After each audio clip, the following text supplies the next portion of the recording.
Bonjour et bienvenue dans cette vidéo. Je vais vous présenter l'actualité du Barça aujourd'hui, en ce mardi 11 avril 2023. Si vous êtes nouveau sur la chaîne, ici je parle généralement de l'actualité du Barça. Donc n'hésite pas à t'abonner, et appuyer sur le bouton j'aime pour me soutenir. Merci, et commençons.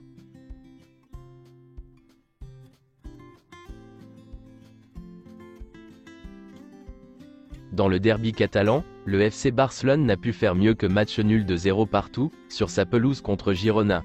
Malgré quelques incursions dans la défense Girona, le Barça n'a jamais été en mesure d'inquiéter son adversaire. Le FC Barcelone est toujours leader avec 72 points, et compte 13 points d'avance sur le Real Madrid. Quelques déclarations après le match nul. Xavi: nous avons manqué l'occasion de faire la différence contre Madrid. Ce n'était pas notre jour, mais ce sont des choses qui arrivent en Liga. C'est frustrant, mais je pense que nous avons bien joué. Nous n'avons pas concrétisé nos occasions, et nous avons un problème d'efficacité. Girona s'est battu pour sa vie sur le terrain. Comme toujours, je tiens à remercier les supporters pour leur soutien.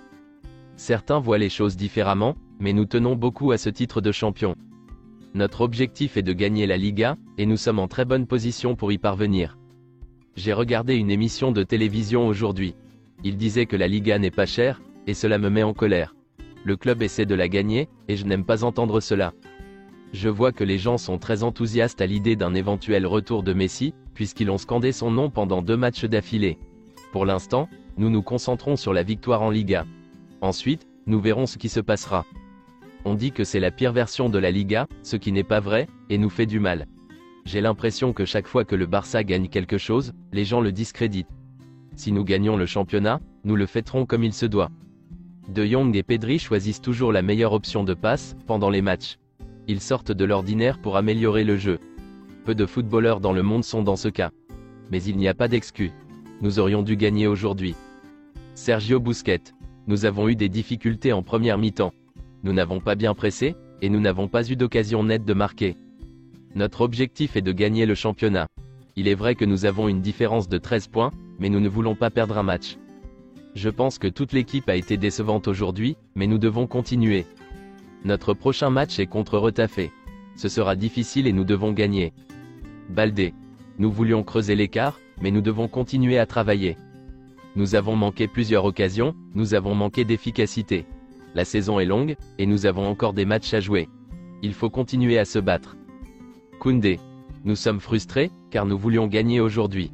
Je pense que nous avons manqué de marquer. Nous avons bien pressé, récupéré des ballons, et fait la plupart des choses de la bonne manière. C'est parfois comme ça que le football fonctionne. Nous devons continuer à travailler, car il reste 10 matchs à jouer. Un message pour les supporters? Je dois leur demander de croire en cette équipe, et de nous faire confiance. Nous ferons tout pour gagner les prochains matchs. Frenkie de Jong et Pedri tenteront de jouer contre l'Atlético Madrid. Christensen et Dembélé seront absents plus longtemps. Nico Gonzalez veut réussir à Barcelone, mais il semble compliqué que Xavi lui donne sa chance. L'enquête concernant l'affaire Negreira semble écarter les soupçons de paiement d'arbitre par le FC Barcelone, mais indique que le club a payé illégalement des membres du conseil d'administration, qui selon les statuts du club, ne pourraient pas percevoir de salaire au sein du club. Selon Relevo, le gouvernement espagnol est maintenant impliqué dans l'affaire Negreira. Il y a quelques jours, Laporta s'est rendu compte que certaines questions concernant l'affaire Negreira n'avaient pas de réponse concrète, et c'est pourquoi il a décidé de reporter la conférence de presse du club sur l'affaire. Le contrat de Jordi Cruyff est sur le point d'expirer, et il envisage sérieusement de ne pas rester à Barcelone. L'affaire Xavi Simons pourrait marquer un tournant dans la relation entre Xavi et Jordi Cruyff. Jordi Cruyff recommande la signature de Xavi Simons, mais Xavi n'en est pas si sûr.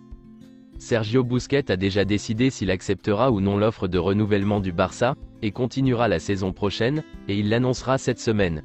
Xavi le sait peut-être déjà. Le FC Barcelone offrira à Jordi Alba la lettre de liberté, mais le joueur veut rester au club, oui ou oui. Une réduction de salaire n'a pas encore été négociée, mais le Barça doit trouver un accord avec lui. Le FC Barcelone pourrait renouveler le contrat de Jordi Alba pour 1 ou 2 années supplémentaires, afin de répartir son salaire actuel sur plusieurs saisons, ce qui permettrait de réduire la masse salariale pour la saison prochaine. Si la signature d'Inigo Martinez est finalisée, Marcos Alonso occupera le poste de latéral gauche, et sera le remplaçant de Baldé. Jordi Alba serait la 3e option, pour le poste de latéral gauche. Le Barça a pratiquement exclu la signature de Martin Zubimendi. Sa clause libératoire s'élève à 60 millions d'euros, ce que le club ne peut pas payer. Après avoir écarté la signature de Martin Zubimendi, la principale cible du Barça pour le poste de milieu défensif est Sofiane Amrabat. De nombreuses équipes de Première Ligue sont intéressées par Abdé. Xavi et le staff technique décideront s'il rejoindra l'équipe première du Barça la saison prochaine. Wolverhampton est très intéressé par la signature d'Abdé. Wolverhampton est l'équipe qui a montré le plus d'intérêt pour le joueur, bien qu'il veuille rester à Barcelone. L'Atlético Madrid a également contacté l'entourage d'Abdé, qui plaît beaucoup à Simeone. La vente d'Abdé est sur la table à Barcelone, pour résoudre les problèmes liés au fair play financier, mais le joueur ne veut que retourner au Barça et y rester.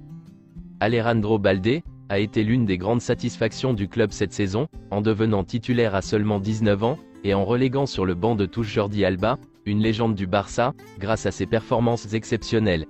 Les dirigeants du club sont donc en train de travailler depuis plusieurs semaines pour prolonger son contrat, et selon Sport, un accord final est imminent. Le contrat proposé porterait sur une durée jusqu'en 2027, avec une clause libératoire s'élevant à 1 milliard d'euros. Le joueur souhaite continuer à jouer pour son club formateur, et les discussions avec son agent, Jorge Mendes, ont été fluides. La direction de Barcelone a assuré à Balde que la signature de son nouveau contrat est une priorité, et qu'elle sera rapidement homologuée. À en croire les informations publiées par la presse espagnole, et plus précisément par Todo Fichares, les récentes performances de Robert Lewandowski sont de plus en plus contestées. Le transfert de l'international polonais est une réalité désormais envisagée par sa direction, qui souhaite profiter de l'intérêt exprimé par la Première Ligue, où Tottenham et Manchester United sont venus au renseignement. Si une offre conséquente est formulée, les Blaugrana céderont, quitte à aller jusqu'au bras de fer. C'est tout pour aujourd'hui, et merci d'avoir suivi la vidéo. Mettez un j'aime si la vidéo vous a plu, et n'hésitez pas à vous abonner, pour ne pas manquer les prochaines vidéos. Merci et à bientôt.